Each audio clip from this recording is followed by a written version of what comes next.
తెలంగాణ రాష్ట్రంలో బంజారా లంబాడీలకు కుల ధృవీకరణ ఎస్టీ సర్టిఫికెట్లు ఎట్టి పరిస్థితుల్లో జారీ చేయకూడదని ఆదివాసీ స్టూడెంట్ ఫోరం అధ్యక్షుడు బట్టా వెంకటేశ్వర్లు కోరారు.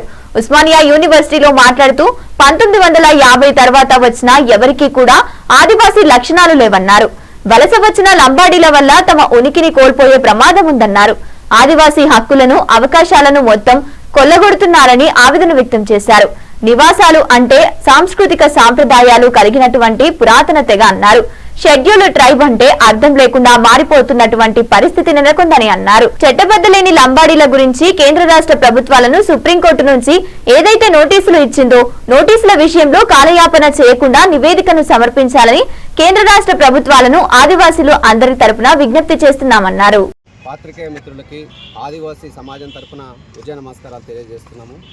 ఏదైతే 6వ తారీఖున తెలంగాణ రాష్ట్ర హైకోర్టు ఏదైతే జడ్జిమెంటు 1956 తర్వాత వచ్చినటువంటి లంబాడీలకు ఎస్టీ హోదా లేదని చెప్పేసేసి జడ్జిమెంట్ ఇవ్వడం జరిగిందో మేమేమంటున్నామంటే ఆ తీర్పు పైన ఒకటే అంటున్నాము. మీరు 56 తర్వాత కాదు కదా, 50 తర్వాత కూడా వచ్చినా కూడా 50 కంటే ముందు నుంచి వచ్చినప్పుడు కూడా హైదరాబాద్ సంస్థానంలో ఉన్నటువంటి షెడ్యూల్ ట్రైబ్స్ అనేటువంటి వాళ్ళు మాత్రం 9 తెగలను మాత్రమే భారత రాజ్యాంగంలో గుర్తించారు. 50 కావచ్చు, 56 తర్వాత కావచ్చు, 76 తర్వాత వచ్చినటువంటి వాళ్ళు ఎవరికి కూడా ట్రైబల్ లక్షణం లేవు. మేము అనేది అదే, అసలు మా ఆదివాసులకు సంబంధించినటువంటి ఉనికిని కోల్పోయే పరిస్థితి ఏర్పడ్డది.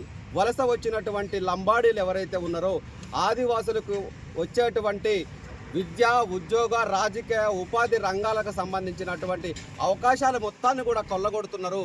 ఇవాళ మా పరిస్థితి మొత్తం కూడా ఉనికి కోల్పోయే పరిస్థితి కనపడ్డది. ఆదివాసులు అంటే ప్రాచీనమైనటువంటి సంస్కృతి సంప్రదాయాలు కలిగినటువంటి తెగ కలిగినటువంటి వాళ్ళం మేము. అసలు షెడ్యూల్ ట్రైబ్ అనేటువంటి దానికి అర్థం లేకుండా మారిపోయిన పరిస్థితి కనిపిస్తూ ఉంది.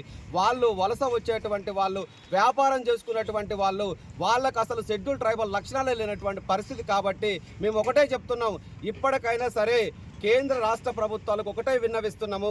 ఏదైతే సుప్రీంకోర్టులో చట్టబద్ధత లేని లంబాడీలకి ఏదైతే నోటీసు కేంద్ర రాష్ట్ర ప్రభుత్వాలకు సుప్రీంకోర్టు నుంచి వచ్చిందో దానిపైన అతి త్వరలో తొందరగా వీలైనంత త్వరగా కాలయాపన చేయకుండా ఈ రాష్ట్ర ప్రభుత్వాన్ని, ఈ కేంద్ర ప్రభుత్వాన్ని మేము విన్నవించుకునేది ఒకటే, ఆదివాసీ విద్యార్థుల పక్షాన తొందరగా రిపోర్టు నివేదికను సమర్పించాలి. లేని ఎడల మరలా ఆదివాసీ విద్యార్థులందరూ కూడా తిరుగుబాటుకి ప్రయాణం చేస్తారని చెప్పేసి డిమాండ్ చేస్తూ ఉన్నాను. జై ఆదివాసీ.